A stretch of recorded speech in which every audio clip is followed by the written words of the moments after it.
Olá pessoal, tudo bem com vocês? O meu nome é Malu Santana, eu sou do canal Fita Criminal. Se vocês gostam desse tipo de conteúdo, eu falo sobre casos criminais reais aqui no canal todas as segundas-feiras. Se inscreve no canal, deixa o seu like logo agora no comecinho do vídeo que me ajuda muito. Me segue nas redes sociais, ativa o sino de notificações. Assim, todas as vezes que eu postar um vídeo novo, o YouTube notifica vocês. Um recadinho para vocês: a partir do próximo mês de junho, o canal Fita Criminal vai trazer para vocês 2 vídeos por semana. Um na segunda-feira, como de costume, falando sobre casos criminais brasileiros, e outro na quinta-feira. Na quinta-feira eu vou trazer casos de outros países. E é isso, gente. Vamos para o caso de hoje.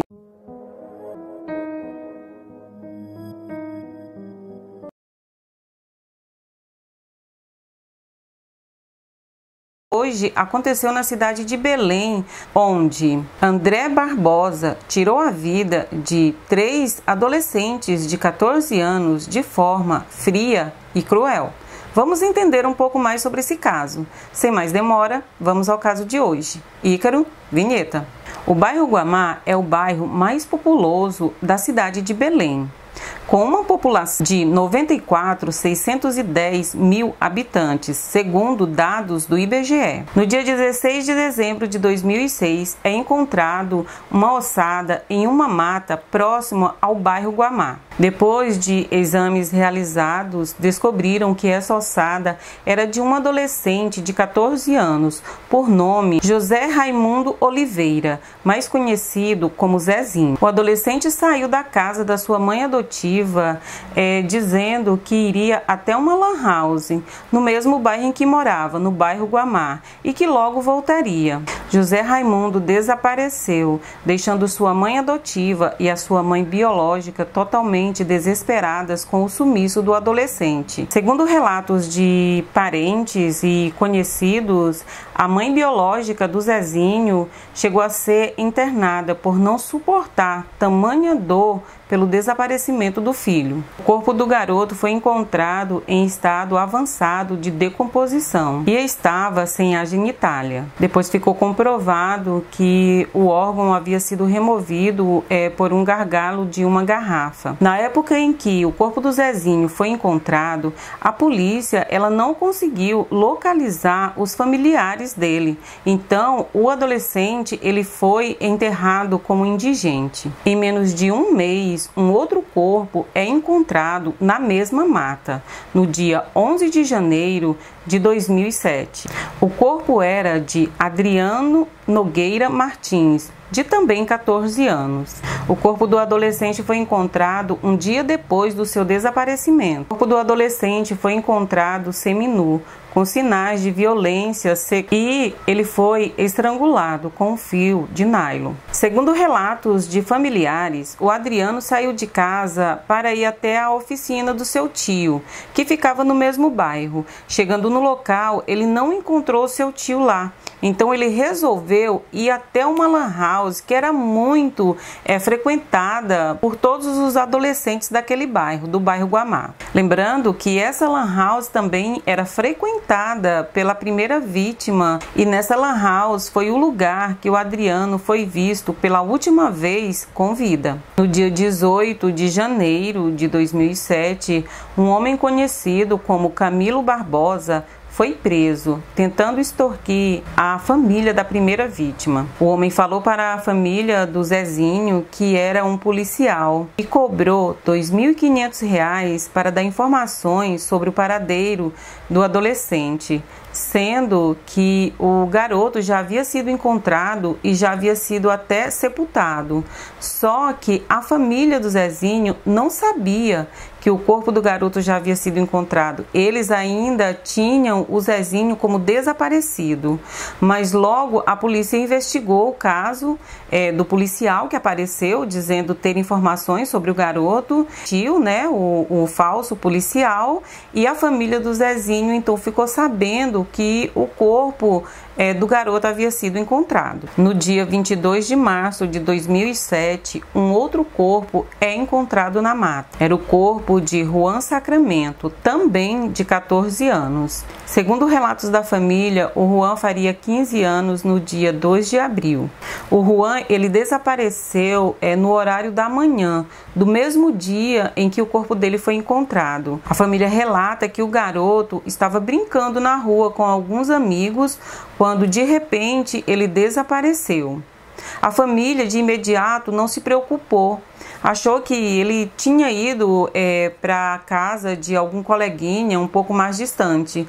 A família do Juan só veio a se preocupar realmente quando chegou o horário do Juan voltar para casa por volta de 11 horas da manhã para poder trocar de roupa para ir para a escola. Como o garoto não apareceu, a família já começou a procurar pelo garoto. O Juan, ele também morava no bairro Guamá. Quando o primeiro corpo foi encontrado, a polícia ela não desconfiou de um SK.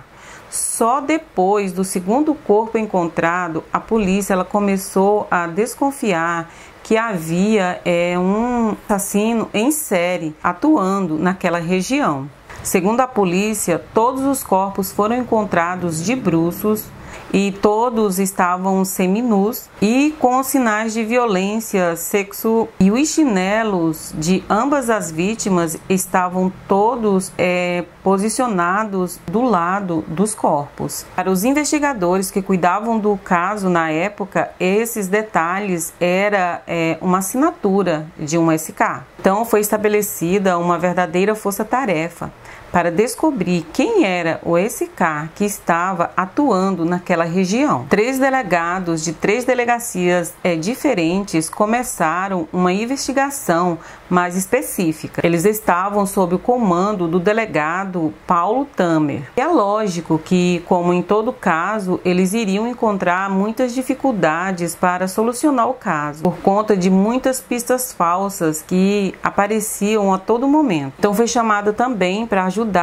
no caso a criminóloga Ilana Casoy. Com muito empenho desses profissionais, eles foram descobrindo vários pontos comuns que ligavam as vítimas. Todos eles eram moradores do mesmo bairro, todos eles estudavam na mesma escola, todos eles tinham a mesma idade e todos tinham 2 mães, uma biológica e uma mãe adotiva. E todos frequentavam a mesma lan house.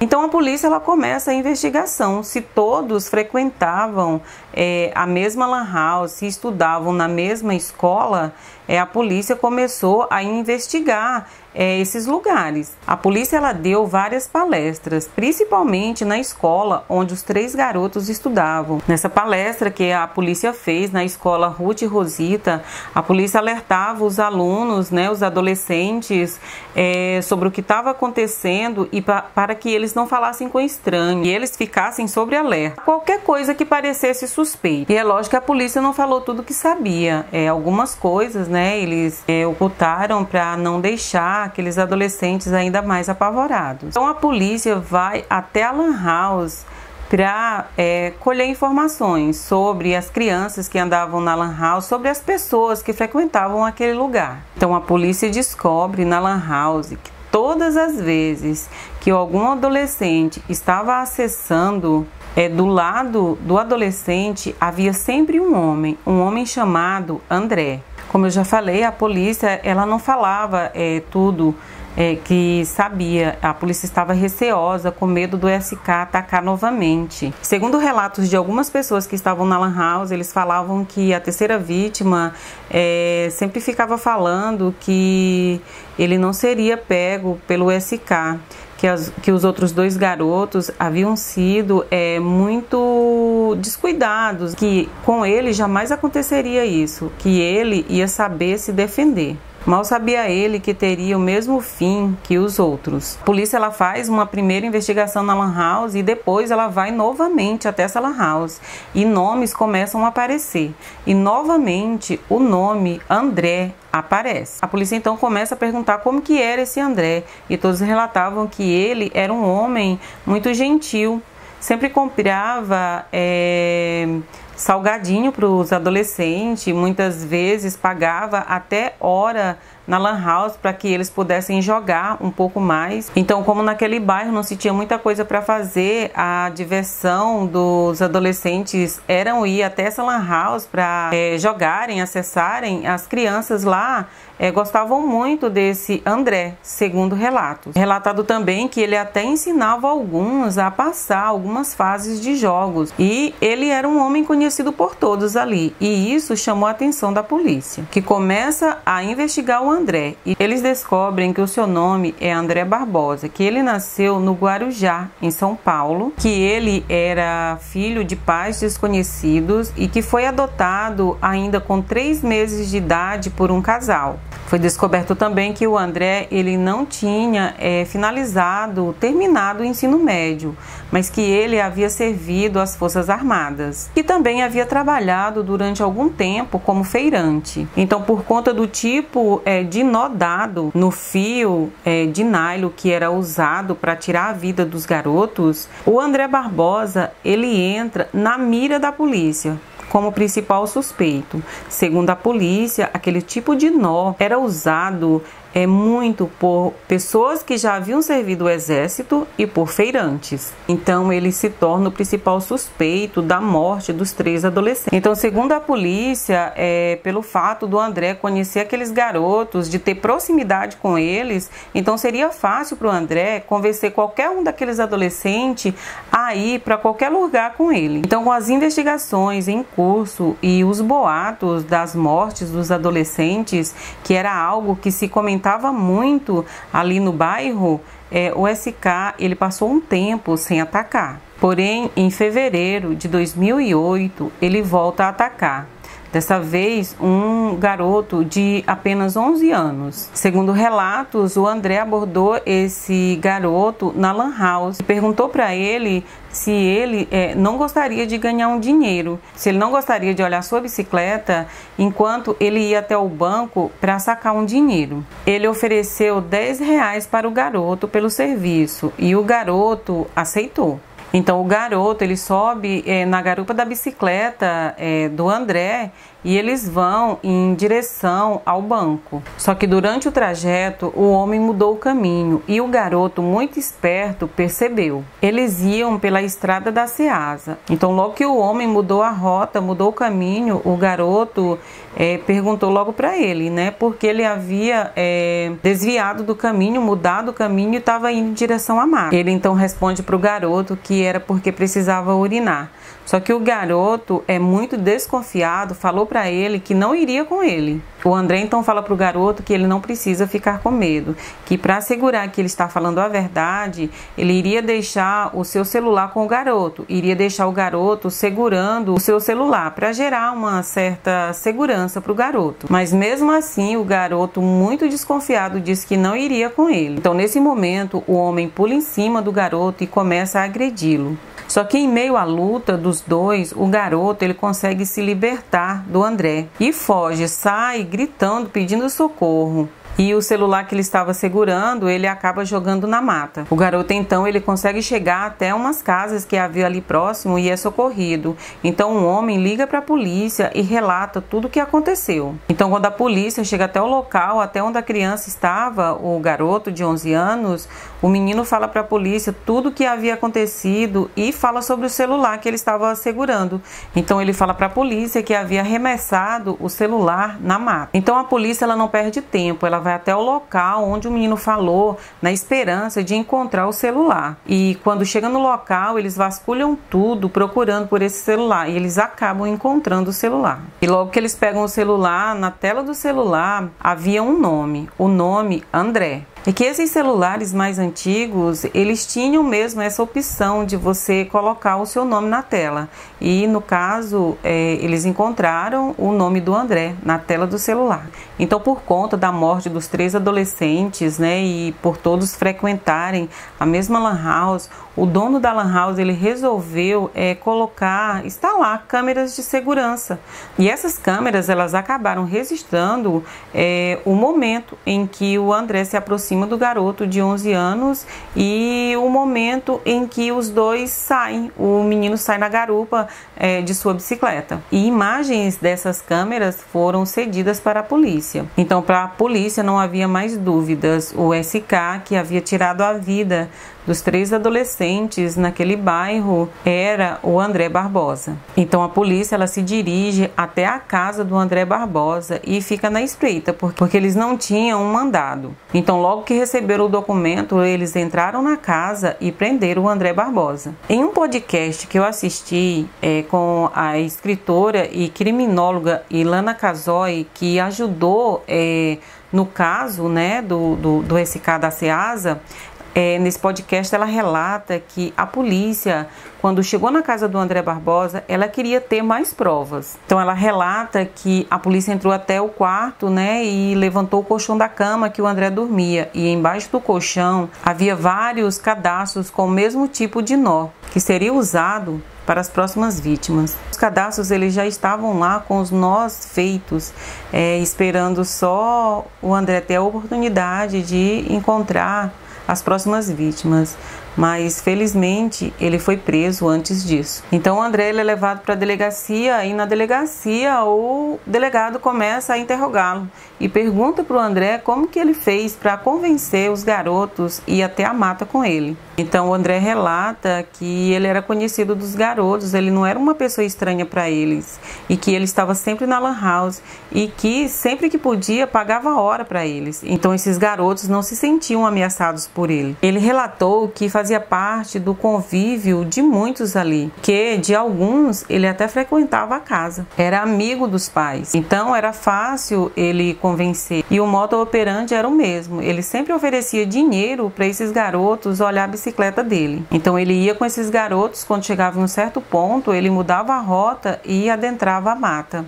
E sempre dizendo que queria urinar. Os garotos confiavam nele, o seguiam e acabavam sendo mortos.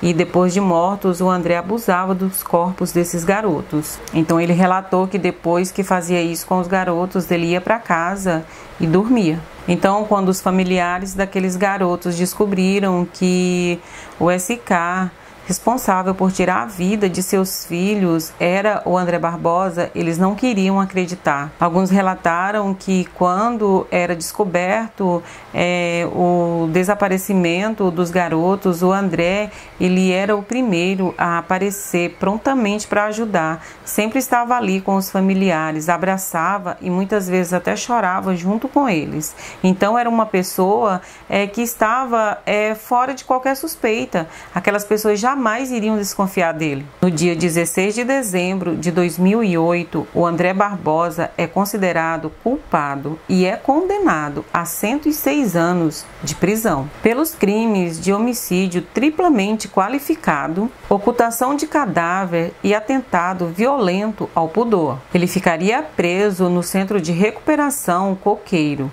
E é lógico que a defesa do André ela recorreu. Conseguiu uma redução à pena inicial. De 106 anos, eles conseguiram diminuir a pena para apenas 43 anos. Em 2011, o André Barbosa ele deu uma entrevista onde ele negou todos os crimes que antes ele já havia confessado. Ele falou que tudo não passou de um plano da polícia. Como a polícia não conseguia encontrar o verdadeiro culpado, acabou colocando a culpa de todos os crimes nele. E que ele só confessou aqueles crimes porque a polícia o pressionou. Só que não, né, gente? A polícia ela tinha provas de sobra contra o André. E essa foi a única entrevista que o André deu enquanto estava preso. Porque em junho de 2023, o ano passado, o André foi posto em liberdade, em regime semiaberto com o monitoramento de uma tornozeleira eletrônica. E é isso, gente. Esse foi o caso de hoje. Me fala nos comentários o que vocês acharam sobre esse caso. Me fala também nos comentários o que vocês acham do André estar solto, andando livremente por aí. E é isso, gente. Um forte abraço, fiquem com Deus e até breve.